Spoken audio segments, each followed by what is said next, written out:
Start देखेंगे तो ये वही नीम का पेड़ है जो आपको मैंने एक कहानी बताई थी। तो ये आप देखेंगे तो ये स्टार्ट का घर देखेंगे हम लोग, तो ये थोड़ा लंबा पड़ जाता घर, ये लंबे में है थोड़ा ये घर। इसी बंदे ने मेरे वीडियो पर कमेंट किया था कि भाई अपने मंदिर की अंदर बाहर की वीडियो भेज दो प्लीज भाई, मैं बहुत दुविधा में हूँ। तो मैं उस भाई से कहना चाहता हूँ कि भगवान सबको देखता है, चाहे वह गरीब हो या अमीर।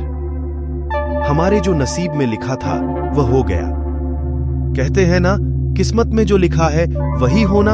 आपने मेरे वीडियो और भी देखे होंगे, मेरे साथ भी यही चल रहा है।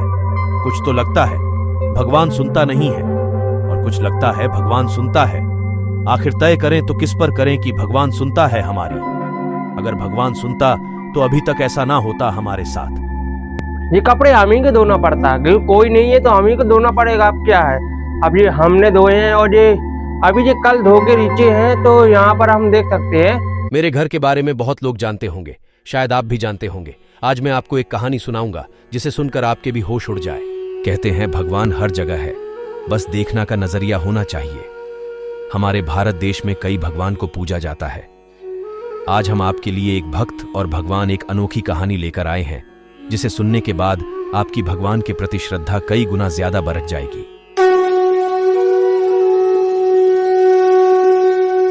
जन्म से पहले बच्चा भगवान से कहता है कि प्रभु, आप मुझे नया जन्म मत दीजिए। पृथ्वी पर बुरे लोग रहते हैं, मैं वहां बिल्कुल भी नहीं जाना चाहता हुआ। और यह कहकर बच्चा उदास होकर बैठ गया। भगवान स्नेहपूर्वक उसके सिर पर हाथ फेरते हैं और सृष्टि के नियम अनुसार उसको जन्म लेने का महत्व बताते हैं। कुछ देर मना करने के बाद बच्चा मान जाता है, लेकिन वह कहता है कि आपको मुझसे एक वादा करना होगा। भगवान: बोलो पुत्र। भगवान: अवश्य ऐसा ही होगा। बच्चा: पृथ्वी पर आप तो अदृश्य जाते हैं, मुझे कैसे पता चलेगा कि आप मेरे साथ में हो? भगवान: जब तुम आंखें बंद करोगे तब तुम्हें मेरे पैरों के चिन्ह दिखाई देंगे।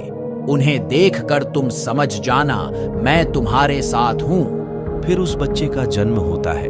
उसके बाद वह सांसारिक बातों में उलझकर भगवान से हुए वार्तालाप को भूल जाता है।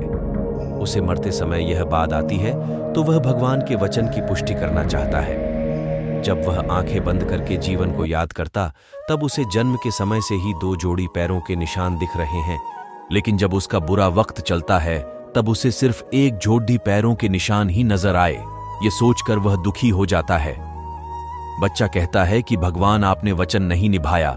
उस वक्त अकेला छोड़ दिया जब मुझे आपकी सबसे ज्यादा जरूरत थी। बच्चा मरने के बाद भगवान के पास पहुंचता है और बोलता है कि प्रभु, आपने तो कहा था कि आप हर समय मेरे साथ रहेंगे। मुसीबत के समय मुझे आपके पैरों के चिन्ह दिखाई क्यों नहीं दे रहे थे? भगवान मुस्कुराए और बोले, पुत्र, जब तुम कठिन परिस्थिति से गुजर रहे थे तब मेरा हृदय द्रवित हो उठा। मैं तुम्हें अपनी गोद में उठा लिया। इस वजह से तुम्हें तुम्हारे पैरों के चिन्ह दिखाई नहीं दिए। इस कहानी से सीख मिलती है दोस्तों। यह कहानी से हमें यही सीख मिलते हैं कि भगवान हर जगह हमारे साथ रहते हैं। कई बार हमारी जिंदगी में बुरा समय आता है, लेकिन कुछ समय बाद सब ठीक हो जाता है। हमें यह सोचते हमारे साथ बुरा होने वाला, लेकिन जितना सोचते हैं उतना बुरा नहीं होता है।